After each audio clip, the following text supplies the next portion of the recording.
Ladies and gentlemen, Mollusk here, and welcome to another intense battle with the Beastmen. Going into this battle I was determined not to forget some important Beastmen rules, and so I took special precautions. On my left hand I've got Stomp and Impact. On my right hand, Fear and Terror. I may look like care in the community as I travel to this battle, but it's going to be oh so worth it. And this is the battlefield. Look how organised we are. We actually wrote down what the terrain features are, so that we'd remember to use them in the game. From the left we've got a charnel pit. This is a blazing barricade, a mysterious forest, a mysterious river, a weirding well, a sinister statue, and a idol of Gork or Mork or something like that. There is also another forest in the corner, but who cares? We're playing meeting engagement, and my opponent won the opportunity to deploy first. And he castled up in this corner, as you can see. The only unit that didn't come on, as it was held in reserves as per the meeting engagement rules, was the Quarrelers. And here's a better picture of his Thunderers on the hill, with a gyrocopter behind them, his Hammerers in front of the hill, his organ gun, his cannon, his, I think his general, some kind of special character, some runesmiths or thanes or something, and another gyrocopter. I deployed as you see here. I'm missing my Gorgon, my horde of 40 gore, and, quite importantly, my BSB, as it seems no one told them there was a battle going on. So, Beastmen running it at a Dwarf gunline without a BSB. It's going to be fun. And here's a close picture of my deployment.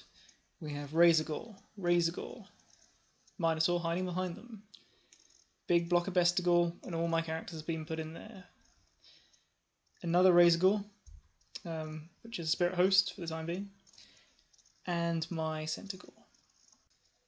I think of this list as my Psycho Bomb list. It's got as much fear and terror causing units as I have the models to field.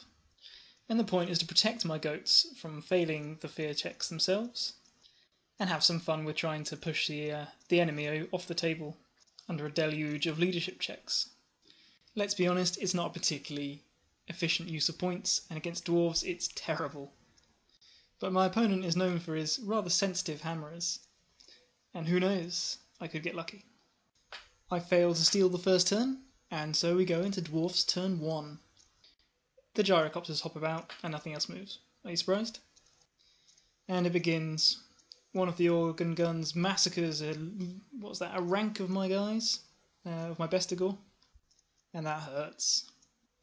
The other organ gun plinks off a few more, but we hold.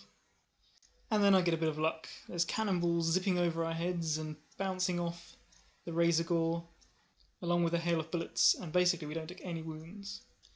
So with that, we're going to Beastmen turn 1, and I bring on all my reserves. We move up as you see. My plan is to get my fast moving units like the Centaur and the Razorgore and the Minotaurs around the flank and sweep in through the artillery. The Beastherd on the Razorgore will protect their flanks from the Hammerers, and the Gorgon and the Gore unit will threaten the Hammerers' flanks and try to slip by them if they can. Or in a perfect world, multi-charge them with the Beastherd. In the magic phase, I supercharge Pit of Shades and get it off with an irresistible force. It direct hits the Hammerers, and you know that's going to be good. I thought about putting it on the war machines, but I'm going to chalice them next turn, and hopefully also get some charges off. And I figure if I can beat this unit of Hammerers, I've probably got the game. And it does a pretty disgusting amount of damage on those poor slow dwarfs. I think that's about 12 dead. Feels good. I detonate calamitously, but only killed 2 of my Beastherd, and don't even win my Shaban, so yeah, worth it.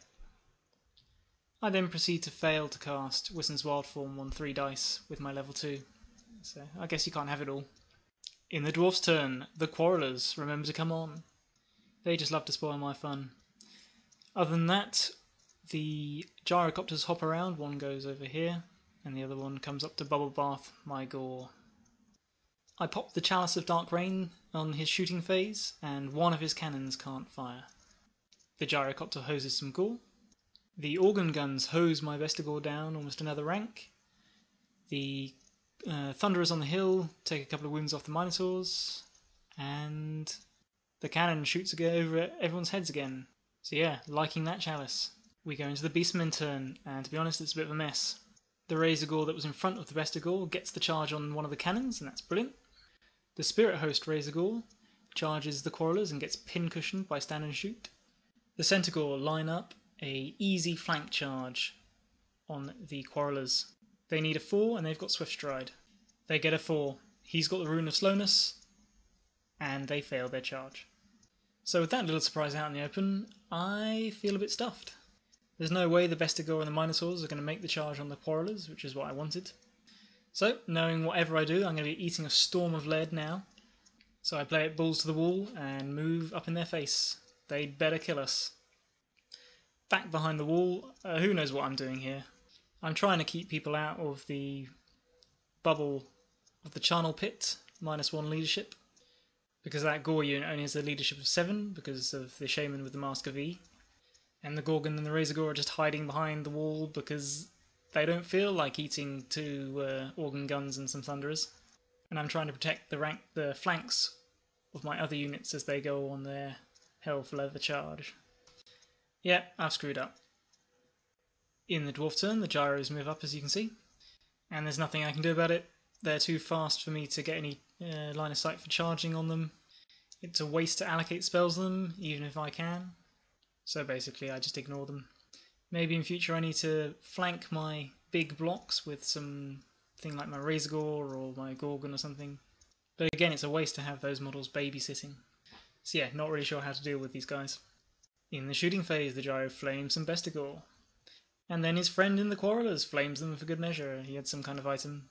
And then the Quarrelers shoot them for good measure, and I fail my rerollable leadership 9. Which is all Goros the Cowardly Centaur needs to pack this game in. And he turns and runs. And my Minotaur, who somehow survived all the other Dwarven shooting that came his way, turns and runs like a little girl as well. Just excellent. But the Dwarves aren't done. I want you to bear in mind that this thing wounds my Gore on 5s. Just filthy. And that's a bit too much for my Gore, so they run. Which is a bit too much for my Razorgore, and he runs. So I've got a Gorgon, a BSB, and a Razorgore in combat with a cannon, not running away from the enemy. It's at moments like these that you stand looking at your goats in stark, dumbfounded horror. Fuck! And just for good measure, the Thunderers put a few wounds on the Gorgon. In the Beastmen turn, everything rallies, thankfully. The Razorgore who was fighting the cannon actually did kill it last turn, and so charges the next cannon. The Gorgon sees an opportunity and leaps the wall, charging at the Dwarven general, who's for some reason standing in front of his artillery. He needs a 7 to make it, and of course he fails. So now he's wandering around in front of the hammerers at a distance that even the dwarves can't fail to charge. In the magic phase, picking up the entire Beastmen army and carrying it on its back, the great Bray Shaman gets off another irresistible Pit of Shades, sucking both organ guns and the dwarf special character engineer to someplace really horrid. In combat, the Razorgore only kills 1 of the dwarf crew, despite stomping and whatever else, which I did remember, and in fact takes a wound for his trouble, but they're stubborn and hold. In the dwarf turn, the hammerers charge the Gorgon, and the gyrocopters fly around to cause problems in my flanks and rear. The gyro kills a pathetic 5 Gore. I think maybe the Thunderers kill another one. The other gyrocopter kills about 5 Vestigor, and then following this photo, the Quarrelers kill another 3 or 4. The Razorgore kills the cannon, takes another wound, and turns to flank the Quarrelers. In the Gorgon combat, this is so bad I decide to have some fun. He grabs for the Thane, but a hammerer lookout sirs her, and gets gobbled up instead, and the Gorgon proceeds to heal itself back up to full wounds. You saw it here first. Looking at the rules after the game, it doesn't look like you can look out sir in combat. And that's my mistake, my fault. I've been playing too much 40k. But oh well. The hammerers of course slaughtered the Gorgon and overrun, or I think they tried to overrun and charge the Minotaur but don't make it. They're dwarves, what do you expect? Obviously I should have tried to whittle them down with the Gorgon's 6 attacks, or 7 attacks, but Gobbling Dwarf was just too much fun. Beastmen turn, so here we go. Go big or go home. The Razor Gore charges the flank of the Quarrelers, and that's a bad idea. The Centaur charges the Gyrocopter, who flees and gets away, and every single other goat in the field goes into the Hammerers. He holds, passes his terror check, and the fight is on. In combat, the Quarrelers have no trouble putting down the Razor Gore, although he does take out 3 of them, and I'm proud of him for that. In the magic phase, I tried 6 dicing the Bubble Savage Beast, and it got Spellbreakered or whatever the dwarves do to the spells, and then I failed to cast Wisdom's Wild Form, so we've got no buffs, and it's pure chaos. My general remembered to quaff his potion at the beginning of this turn, and so is it strength 8, and then I lose my mind and declare a challenge, forgetting that he can just accept with a hammer, which he does. I was thinking if I could get and fight the Thane, I could knock their leadership down with my Man-Gelder weapon, but forgetting that the hammer is a leadership 10 anyway, yeah, it was an awful decision. The Minotaur wounds the Thane with an impact hit, but otherwise doesn't do anything. The rest of the goats go to town on the Hammerers, who go to town back, and in the aftermath it's only my Great Bray Shaman and General, both badly wounded, who were the last survivors of the Beastherd unit. I believe we won this combat 13-12. It was messy. And the dwarves have their leadership 10 on a reroll, which they fail! And run a mile, bouncing behind the Quarrelers, who pass their panic check, no problem. And I reform like so. In the dwarf turn, the Hammerers of course rally, the Gyrocopter rallies, and the other Gyrocopter flies up to keep playing its games in the flank of my goats. It's all over here. You know it, we knew it, we're just going through the motions. The Gore take a beating from the Thunderers and the Gyrocopter, and they run away, and to be honest, I don't blame them. And the Quarrelers pincushion my lords. I should have split them up after our successful combat reform, but I didn't. The Armorless Shaman goes down, but the Beast Lord survives. 1-up save for the win. In the goat's turn, the Centaur charges the Gyrocopter, it flees and gets away, but now it's right in the front arc of my Beast Lord. And he charges it, and jumps up and down on it so hard they'll never get the hoof marks out. And then to add the cherry on the cake, overruns out of the Quarrelers' line of sight. And that of the Thunderers, and the Hammerers can't get him. Perfect. In the dwarf turn, the Gyrocopter flames some more goats, the Quarrelers pick off a Centaur, and the Hammerers and Thunderers just reform. In my last turn, the Gore finally rally right on the edge of the table, and I'm aware I should just leave the Centaur where they are, but I want them to make a mother effing charge of this game. So they charge the Quarrelers, and get shot to pieces, and fail. Screw you, Centaur, screw you. Now, my Beast Lord probably could have just trotted off round the dwarves, but who do you think we are, elves? I've lost this battle, but think how glorious it would be if I charged the Hammerers. They failed their fear test and ran off the board. It can't not be done. Sadly, they master their terror without even needing a reroll. And then the cowardly Thane declines my challenge, and Mollusk the Beast Lord meets a good death, hacking and headbutting 4 of the Dwarven elite down before he is finally overcome. What a hero. Hopefully the Bray songs will forget to mention how shit a general he was.